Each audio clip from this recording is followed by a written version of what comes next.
ഗുരുവായൂരിൽ വെച്ച് നടന്ന പ്രധാന ചടങ്ങുകൾക്ക് ശേഷം നടന്ന ഡെസ്റ്റിനേഷൻ വെഡിങ്ങിന്റെ വിശേഷങ്ങളാണ് ഇരുവരും പങ്കുവച്ചത്. കുടുംബാംഗങ്ങളും അടുത്ത സുഹൃത്തുക്കളും അടക്കം 100ഓളം പേർ മാത്രമാണ് ചടങ്ങിൽ പങ്കെടുത്തത്. മറ്റുള്ളവർക്കായി ഒരു വലിയ റിസപ്ഷനും ഒരുക്കിയിരുന്നു. വിവാഹത്തിനായുള്ള വസ്ത്രങ്ങളും ഔട്ട്ഫിറ്റുകളും തിരഞ്ഞെടുക്കുന്നതിൽ പൂർണ്ണ സ്വാതന്ത്ര്യവും ചുമതലയും അനുമോൾക്ക് തന്നെയായിരുന്നു. അളവുകൾ മാത്രം നൽകിയ ഭുവനേഷിനായി എല്ലാ വസ്ത്രങ്ങളും സർപ്രൈസായി അനുമോൾ തന്നെയാണ് പ്ലാൻ ചെയ്തത്. തനിക്കായി ഒരുക്കിയ കോസ്റ്റ്യൂമുകളും ഡിസൈനുകളും ഏറെ ഇഷ്ടപ്പെട്ടതായി ഭുവനേഷും വ്യക്തമാക്കി.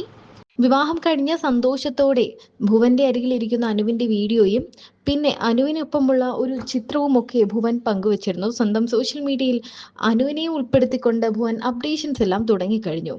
അമ്മയോടൊപ്പം വന്ന് നിൽക്കുന്ന ഗുരുവായൂർ അമ്പലത്തിൽ നിൽക്കുന്ന ഒരു പാവം ചെക്കനായിട്ടാണ് നമ്മൾ എല്ലാവരും ഭുവനെ കണ്ടത്. അധികം ആരുമില്ലായിരുന്നു. അവരുടെ ഭാഗത്ത് നിന്നും വലിയ ബന്ധുക്കളോ ഒന്നും നമ്മൾ കണ്ടില്ല. വളരെ കുറച്ച് ബന്ധുക്കൾ മാത്രമേ ഭുവന്റെ ഭാഗത്ത് നിന്നും വന്നിട്ടുണ്ടായിരുന്നുള്ളൂ. ഭുവനെക്കുറിച്ചും അനുവിനെക്കുറിച്ചും വലിയ ചർച്ചകളാണ് നടന്നത്. ശരിക്കും ഭുവനാണ് വരൻ എന്നറിഞ്ഞതോടെ ഈ വീഡിയോയൊക്കെ വന്നതോടെ ഇത് ആരാണ് ഈ പയ്യൻ, ഈ ചുള്ളൻ ചെറുക്കൻ ആരാണ്, നമ്മൾ ആരും ഇതുവരെ കണ്ടിട്ടില്ലല്ലോ എന്നാണ് എല്ലാവരും ചോദിച്ചത്. ശരിക്കും പറഞ്ഞാൽ ഭുവനെക്കുറിച്ചുള്ള കൂടുതൽ വിവരങ്ങളൊന്നും തന്നെ അനുവും പുറത്തുവിട്ടില്ല. ഭുവൻ നടനാണ്. കോമഡി കുക്കിംഗ് എന്ന് പറയുന്ന തമിഴിൽ ഒരു പരിപാടിയിൽ അനു മുന്ന് പങ്കെടുത്തിട്ടുണ്ട്. ആ പരിപാടിയിൽ വെച്ചിട്ടാണ് ഇവർ പരിചയപ്പെടുന്നതൊക്കെയാണ് പുറത്തു വരുന്ന റിപ്പോർട്ടുകൾ. തന്റെ അച്ഛനെ പറ്റി പലപ്പോഴും കണ്ണ് നിറഞ്ഞ് ഏറെ വേദനയോട് പറഞ്ഞിട്ടുള്ള ആളാണ് അനുമോൾ. ഒരു സമയത്ത് ഒരുപാട് കഷ്ടപ്പെട്ടിട്ടുള്ള ആളാണ് ഞങ്ങളുടെ അച്ഛൻ.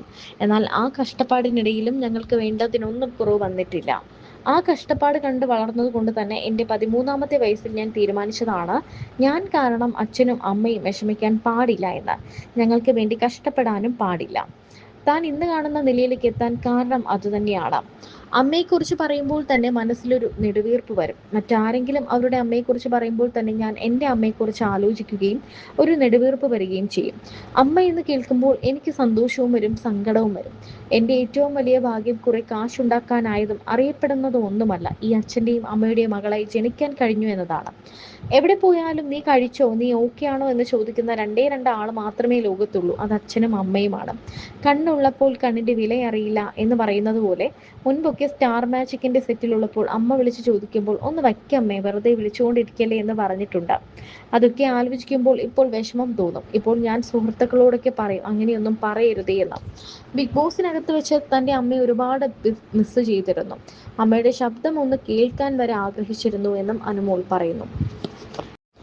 എപ്പോഴത്തെയും പോലെ അനുവിൻ്റെ വീഡിയോകളും ഫോട്ടോകളും എത്തുമ്പോൾ ആരാധകർ ഓർമ്മിപ്പിച്ചുകൊണ്ടിരിക്കുന്ന ഒരു കാര്യമാണ്, ഈ പയ്യനെ നീ വിട്ടുകളയരുത്, നല്ല ചെക്കനാണ്, തമിഴ്നാട്ടുകാരൻ ചെക്കനാണ് എന്നൊക്കെ.